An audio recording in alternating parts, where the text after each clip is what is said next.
오늘 1부에 함께 해주실 연사분을 간단하게 소개해드리도록 하겠습니다. 20년 넘게 쓰레기 문제를 연구해주시고 대중들에게 널리 알리고 계신 자원순환사회경제연구소 소장 홍수열 박사님이십니다.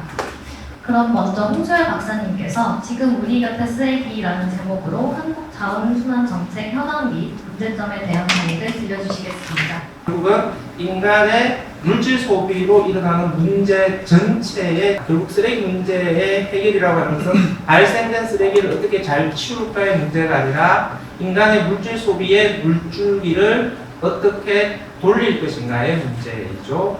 20억 톤의 쓰레기 중에서 20% 정도만이 재활용이 되고 있고요. 이제 제로 패널 분들과 청년 정책 패널 분들을 모두 모시고 라운드 테이블 형태로 진행을 하려고 하는데요. 가장 먼저 청년 정책 패널 분들께서 내가 주목한 서울시 자원순환 정책은 이라는 주제로 각자 5분 내외의 발표를 준비해 주셨습니다. 서울시 강동구 재현민국 지방자치경영대전 탄소 중립 정책으로 나누어 보았는데요. 대한민국 지방자치경영대전이란 창의적 시책 개발을 유도하기 위해 행정안전부에서 주최하는 대전이었습니다. 강동구가 이 대전에서 현대적인 자원순환 시설 조성 및 운영의 성과를 인정받아서 수상을 하게 되었고요. 서울시 세활용 플라자랑 비슷하게 리앤 업사이클 플라자라는 곳을 기획 및 운영하였습니다. 서울시는 시민들이 재활용을 경험할 수 있도록 복합 문화 공간인 서울 재활용 플라자를 운영 중입니다. 이곳은 재활용 산업 육성과 재활용 문화 확산을 위한 거점으로 재활용에 대한 시민 인식을 개선하고 재활용 산업 기반 마련을 통한 자원순환 실천 활성화까지 돕고 있습니다. 제로 웨이스트 정책에 따라 텀블러 할인이나 인센티브 적립 등의 혜택을 받을 수 있다는 사실과 개인의 작은 노력이 자원순환에 미치는 영향이 결코 미미하지 않다는 사실을 중점으로 정책을 홍보한다면 더 많은 사람들이 일상 속에서 제로 웨이스트를 실천할 것이라는 생각이 들었습니다. 서울시는 20년 5월 비닐과 투명 페트병을 다른 재활용품과 별도로 분리해서 버리는 분리배출제를 실시하였고 올해는 7월부터 종량제 봉투에 버려지는 폐비닐을 분리배출해서 자원화하는 폐비닐 분리배출 활성화 사업을 진행하는 등 다양한 분리배출 정책을 실시하고 있습니다. 하지만 해당 정책들에 대한 시민들의 인식은 크지 않았습니다. 당장 플라스틱의 종류만 하더라도 분리배출 표시에 6가지나 표시가 되어 있는데 각 재질마다 버리는 방법도 다르고 구분하는 것도 쉽지 않습니다. 그리고 두 번째 이유는 접근성의 부족함입니다. 요즘은 쇼폼 시대이기 때문에 글이 길고 내용이 많은 자료들은 시민분들에게 쉽게 거부당하기 마련입니다. 또한 환경에 관심이 많은 사람이 아니라면 굳이 분리배출 정책을 찾아서 서울시 홈페이지에 들어가지는 않을 것입니다. 앞서 언급한 첫 번째 문제점은 보다 세세한 분리배출을 위한 것이며 지금 당장은 해결하기 어려운 문제이기에 저는 두 번째 문제점 해결에 좀 더 초점을 두어보고자 했습니다. 서울시의 분리배출 정책을 살펴보려고 하는데 저는 크게 3가지를 들고 와봤습니다. 첫 번째는 분리배출 요일제입니다. 이 폐기물줄 비닐이 절반가량을 차지를 했으나 시행 이후 1년도 채 안 되어서 수거 물량이 2.7배 증가하고 국내 고품질 플라스틱 재생 원료의 생산량이 같은 기간 동안 약 2.2배 증가한 효과를 보였다고 합니다. 두 번째는 재활용 정거장입니다. 전문가들은 정책 시행 이후 약 200억 원의 쓰레기 처리 비용을 절약하고 있다고 하고 있습니다. 마지막으로 투명 페트병 무임 해주기입니다. 생수 및 음료수 페트병을 일반 플라스틱 및 유세 페트병과 구분해서 배출하는 제도입니다. 2022년 기준 서울시 7개 체육시설의 배출 폐기물 가운데 69%, 즉 1,446톤이 잠실 야구장에서 배출되었다는 통계가 있었습니다. 이러한 통계를 배경으로 해서 잠실 야구장 가해용기 프로그램이 탄생했다고 볼 수 있는데요. 네, 그래서 이 프로그램은 서울특별시 폐기물 관리 조례에 보면 이런 식으로 내용이 나와 있고요.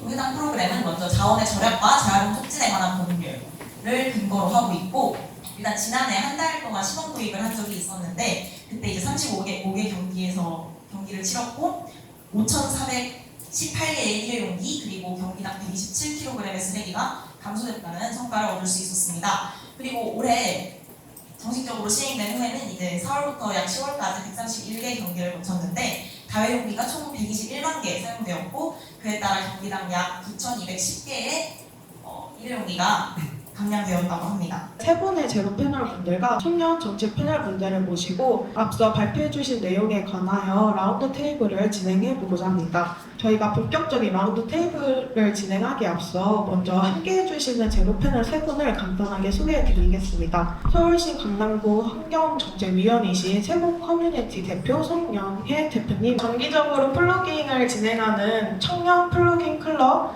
스래커의 대표이신 정성균 대표님, SNS를 통해서 환경 인플루언서로 활동하고 계시며 청년 환경 단체인 지지배 대표이신 홍다경 대표님이십니다. 세 분은 1회와 2회 제로 포럼을 통해서 많은 의견을 주셨는데 이제 청년들의 시선에서 바라본 자원순환 정책에 대한 시각은 또 다르셨을 것 같아요. 그래서 가장 먼저 앞서 발표 내용 중에 제로 패널 세 분께서 인상 깊었던 내용이나 발표를 들으며 궁금했던 부분, 청년 패널 분들께 직접 전달해 주시면 좋을 것 같은데요. 5팀의 발표 너무 인상 깊게 잘 들었고요. 되게 감동받은 발표였습니다. 2017년부터 갑자기 재활용이 이슈가 되어 누구나 어느 분야나 이제 재활용이 시작되었으나 업사이클링 재활용에 가면을 쓰고 또 예쁜 쓰레기를 만들지 마세요. 그거를 부르짖고 다니는데 어딜 가나 커피박, 어딜 가나 일회용 컵에 화분 만들기.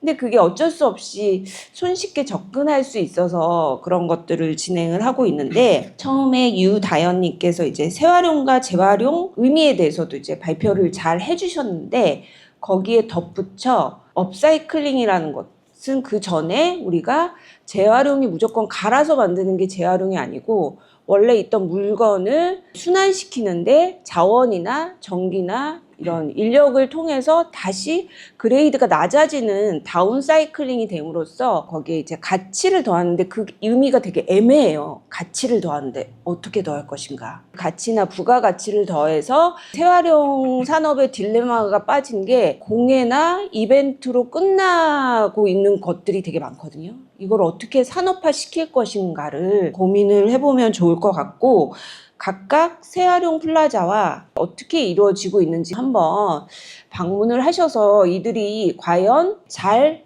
활용되고 있고 이런 것들이 이제 시민에게 잘 이용되고 있는지 그런 것들도 우리가 좀 점검을 해서 그런 것들을 목소리를 내는 것들을 가지면 좋겠다는 생각을 했고요. 그리고 두 번째 문남경 이채은 팀에서 제로 웨이스트에 대해서 이제 발표를 해주셨는데 안타깝게도 제로 웨이스트 샵 1세대들이 지금 문을 닫고 있는 실정이에요. 정부 지원도 이제 줄어들고 있고 성수동에 의미가 있었던 제로 웨이스트 샵도 이제 문을 닫고 다른 것들도 물어봤더니 다 너무 어렵다고. 그리고 그 중에 하나 이유가 제로 웨이스트 샵 제품들이 한번 사면 계속 사용을 할 수가 있어요. 지속 가능성을 가지고 있는 상품이기 때문에 재구매가 이루어지지 않아서 그 사업을 하시는 분들이 어려운 점들이 있더라고요.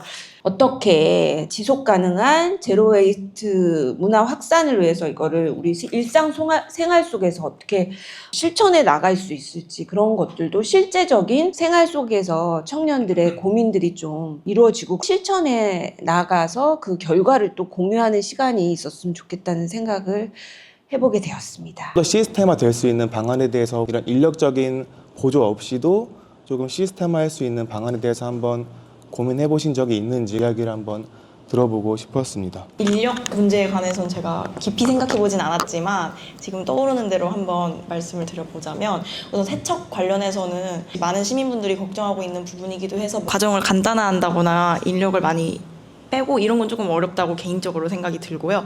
근데 이제 자원봉사자들을 배치하는 실제 현장에 관해서는 우선 저희가 하는 일이 그냥 옆에 서 있다가 잘못 넣는 분들 계시면 좀 바로 잡아드리고 디자인이나 뭔가 안내 문구 같은 것만 좀 더 확실히 제대로 설치되어 있으면 봉사자들 없이도 시민분들이 알아서 분리 반납을 할 수 있겠다라는 생각을 했었기 때문에 시스템 개선을 한다면 봉사자 인력을 좀 줄일 수 있지 않을까라고 생각합니다. 그런 것들에 대해서 어떤 생각을 갖고 계신지 현장에 참여해 주신 입장에서 여쭤보고 싶었고 또 하나 궁금했던 건 이게 이런 다이어연계 정책이 좀 확장된다는 관점에서 봤을 때 잠실 야구장 말고도 이런 부분에 확장될 수 있을 것 같아 이런 데 확장되었으면 좋겠다 싶었던 곳이 있는지 그리고 확장을 한다고 했을 때 자격 요건으로 갖춰진다면 이런 곳에 확장을 할 때 더 용이할 것 같다라고 느껴졌던 부분이 만약에 있으셨다면 그런 것도 한번 여쭤보고 싶었습니다. 잠실야구장 말고 이미 다른 야구장에 도입이 되었다고 알고 있고요.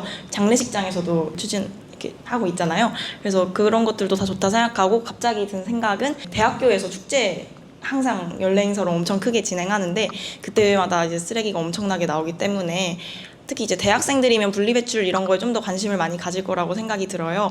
그래서 대학 행사에서도 다회용기를 사용을 좀 최대한 강제를 하면 좋은 성과가 있지 않을까라는 생각을 했습니다. 오히려 1년에 한두 번만 하기 때문에 덜 거부감을 느끼지 않을까라는 생각도 드네요. 분리배출 정책 현황이랑 시민들에게 굉장히 쉽고 이해가 가능하게 OX 퀴즈를 한 거 너무 재밌게 봤고요.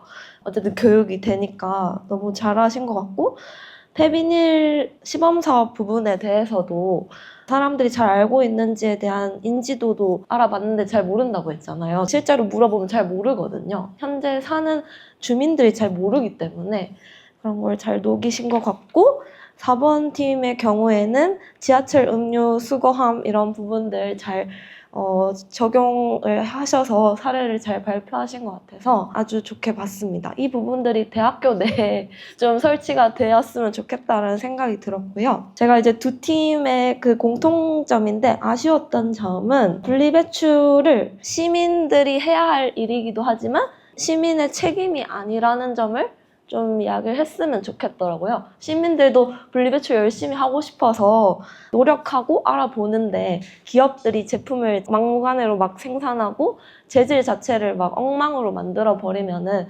시민들은 할 수 없기 때문에 뭔가 기업들의 책임 부분도 좀 담았으면 좋지 않았을까. 다회용기 활성화 정책 중에서 수치화한 게 너무 좋았어요. 다회용기 적용하기 전과 후를 수치화해서 데이터화시키니까 확실히 눈에 띄어서 다른 팀들도 수치화한 부분들도 있지만 분리배출에 대한 시민들의 수치화를 좀 했으면 정책에서 다른 분들도 들었을 때 좀 공감을 일으킬 수 있을 것 같다라는 생각이 들었고요. 폐비닐 수거를 지금 서울시에서 이제 하고 있지만 지자체별로 하고 있는지 탐방을 해보는 것도 저는 좋았을 것 같아요. 탐방 브이로그나 그런 걸 찍었다면 현장에 또 가본 사람들은 이렇게 나서서 이야기할 때 자신감이 있거든요. 그래서 청년인 여러분들이 얘기를 할 때 현장에 가서 데이터를 수집하면은 공무원들을 설득하기가 굉장히 더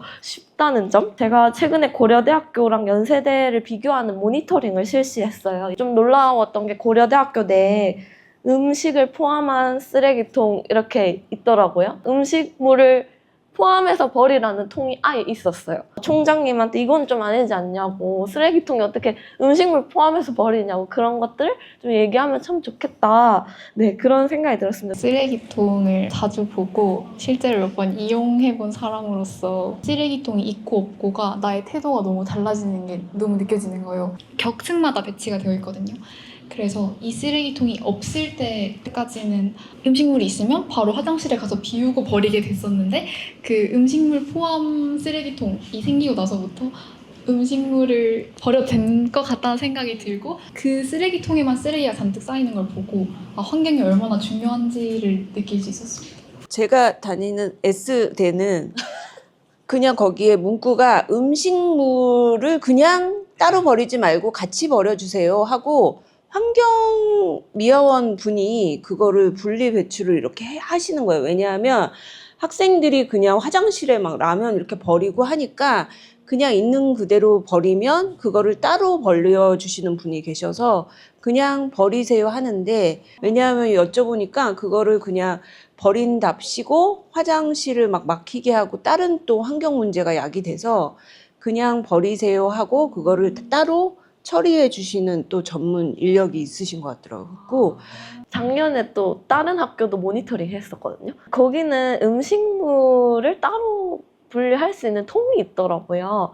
이게 어쨌든 청소부들의 일일 수도 있긴 하지만 저는 음식물이 들어간 순간 모든 쓰레기가 오염이 되고 냄새도 나고 거기에 벌레가 꼬인다고 생각을 해서 오히려 이제 이런 분류 체계가 좀 학교에 잘 잡혀 있다면 학생들도 한글을 모르진 않잖아요. 만약에 이게 습관처럼 되면 다른 곳에 가서도 그렇게 할 거라고 생각을 해서 저는 그게 좀 위험하지 않을까 싶었습니다. 청년 패널 분들의 이야기를 조금 들어보고 싶어요. 자원순환 정책이 어떤 방향으로 나아가면 좋을지 이제 질문 드리고 싶은데요. 자원순환 정책을 알리는 제로 팝업을 직접 운영을 하고 이제 진행을 하시면서 시민분들을 정말 많이 만나보셨을 것 같은데 시민분들의 전반적인 이제 반응이 어떠셨는지 궁금합니다.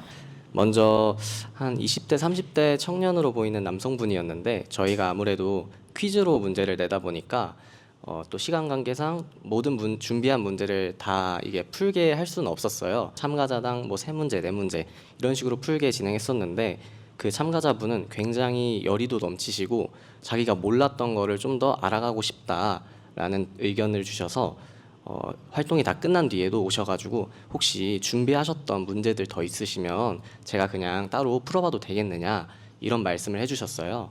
그래서 그런 분들을 보면서 많은 분들이 좀 더 자원순환에 관심을 가지고 자기가 좀 더 실천하고 싶다 이런 의지를 갖고 계시는구나 이런 느낌도 많이 들었고요. 저희가 어린이 대공원에서 팝업을 진행할 때는 가족 단위로 되게 많이 오셨는데요. 부모님 분들이 너네 이런 건 체험해봐 하면서 이제 체험을 할 때 저희가 전달드린 내용이 자원순환 뭐 정책이나 제로웨이스트 정책 이런 내용들이었는데 단순히 저희가 활동을 진행했다라기보다는 그 아이분들에게 좀 더 추억을 주면서 우리 어렸을 땐 이런 데 가서 이런 활동이 있었지. 근데 그때 배웠던 게 자원순환 정책이었었고 우리가 이제 나이가 좀 들어서도 이런 것들을 계속 기억하고 꾸준히 해 나갔으면 좋겠다. 이런 식으로 전달을 하려고 했었던 것 같아요. 그래서 굉장히 뜻깊었던 상황들이 있었습니다. 일단 저는 제일 기억에 남는 부분은 방명록을 저희가 작성해달라고 부탁을 드렸어요. 저희끼리만 얘기를 하다 보면 사실 어느 부분이 안 좋고 좀 발전시켜 나가야 할 부분인지 어렵잖아요, 알기가. 그래서 방명록을 작성해달라고 부탁을 드렸는데 거기에 예상 외로 가장 많이 나온 게 감사합니다라는 말이었어요. 그래서 저희는 알리려고 노력을 하는 사람들이긴 하지만 이런 노력들을 알아주는 사람들이 있구나, 그리고 이걸 사람들이 좀 필요로 하는구나를 알 수 있어서 그 감사합니다라는 말이 인상 깊게 남았고요. 뭐 다른 분들은 아이와 같이 오셔서 저희가 포스터를 제작을 좀 했었는데 직접 설명을 해주시면서 찍어가도 되겠냐고 나중에 아이와 같이 보고 싶다고 하신 분들도 있었어요. 그래서 저희가 이런 미래의 아이들에게 조금 인식의 영향을 줄 수 있었구나라는 생각에 뿌듯했던 기억이 있습니다. 발전해 나가야 할 방향에 대해 생각을 해보자면 아까 말씀해 주셨던 것처럼 저희는 팝업을 좀 인식에 관한 팝업을 많이 했었거든요. 좀 쉽게 자원순환을 이게 어려운 게 아니다라는 인식을 주고 싶어서 시행을 했던 건데 조금 실질적으로 쓰레기도 좀 나오지 않고 환경에 도움이 되는 정말 그런 환경 팝업을 하면 더 도움이 될 것 같다라는 생각을 했습니다. 저희가 팝업을 준비할 때 사실 가장 주목했던 자원이 의류 자원이었어요. 그래서 버려지는 폐의류 자원이 소각된다라는 사실을 많은 사람들에게 알리고 또 패스트 패션의 그런 문제점들을 알리려고 팝업을 준비했었는데요. 1차 팝업 중간 보고를 하고 나서 그 이타서울 측에서 패스트 패션 문제를 해결하기 위해서 앞장서고 있는 기업이나 플랫폼들을 소개하면 좋겠다라고 의견을 주셔서 저희가 팝업을 진행할 때 리클이라든지 차란이라든지 아니면 클로셋쉐어와 같은 그런 의류 순환을 이끌어갈 수 있는 그런 플랫폼들 포스터로 제작해서 전시했었는데 그걸 보시고 많은 시민분들이 사진도 많이 찍어가시고 나중에 이사할 때 꼭 이용해 보겠다, 옷을 사기 전에 이런 플랫폼도 한번 활용해 보겠다라고 하셔서 그런 부분이 기억에 많이 남는 것 같습니다.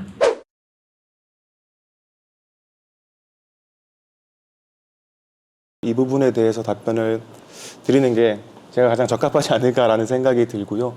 사실 말씀해 주신 것처럼 어떤 쓰레기를 단순히 줍는 것, 그리고 줍고 분리수거하는 것 자체만으로 본다면은 환경적인 어떤 그런 수치라든지 가치가 미미하다고 볼 수 있을 것 같습니다. 다만 일부에서 박사님께서 발표해 주신 것처럼 그런 활동들을 시작으로 좀 다양한 사람들이 활동가가 되게끔 하는 그 첫 출발점으로서의 의미가 있다고 생각을 하고요. 환경에 관심이 없는 분들도 어떤 거창한 목표가 아니라 좀 가벼운 혹은 좀 재미난 활동으로부터 이제 관심을 갖게끔 시작하는 것, 그런 것에서 의미가 있다고 보고 있기 때문에 저희도 계속해서 진행을 하고 있기도 하고요. 그리고 저희의 목표도 이런 활동가를 저희뿐만 아니라 쓰레코 내부에서도 좀 다양하게 먼저 리딩하고 좀 어떤 기획자로서 활동할 수 있는 분들을 계속 양성하고자 노력하고 있습니다. 쓰레기 분리 배출에서는 거의 선진화된 시스템을 갖고 있어서 아랍에미레이트에서도 이 정책을 수입한 적이 있고요.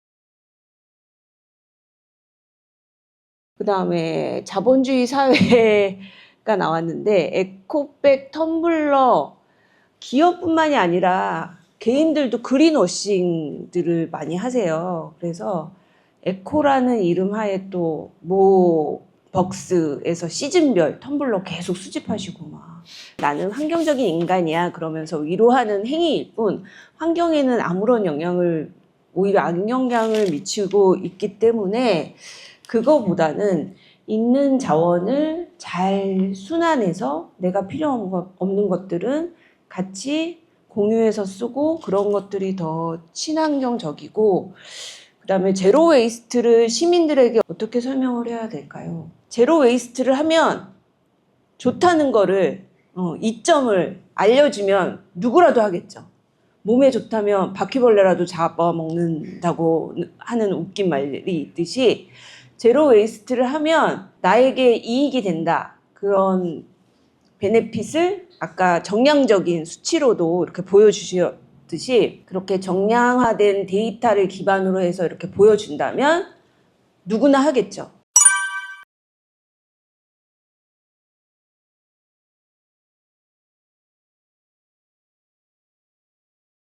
저는 두 개 다 해야 된다고 생각하는 게, 많이 아실 거예요. 그 몬트리올 의정서 덕분에 오존층이 많이 회복됐다는 소식. 그래서 2060년 되면 남극까지 다 이제 회복된다고 하는데, 저는 그게 이제 과학자들이 기술 개발을 해서 오존층을 회복할 수 있는 대체 물질을 만들었기 때문에 가능했던 일이고, 파리 기후 협약 이후에 가장 잘한 의정서라고 생각하거든요. 그래서 저는 기술을 과학자들이 어느 정도 좀 같이 개발하면서 정책도 맞춰나가야 한다고 생각해요. 그래서 제가 생각할 때는 두 개 다 같이 굴러가야 된다고 생각을 합니다.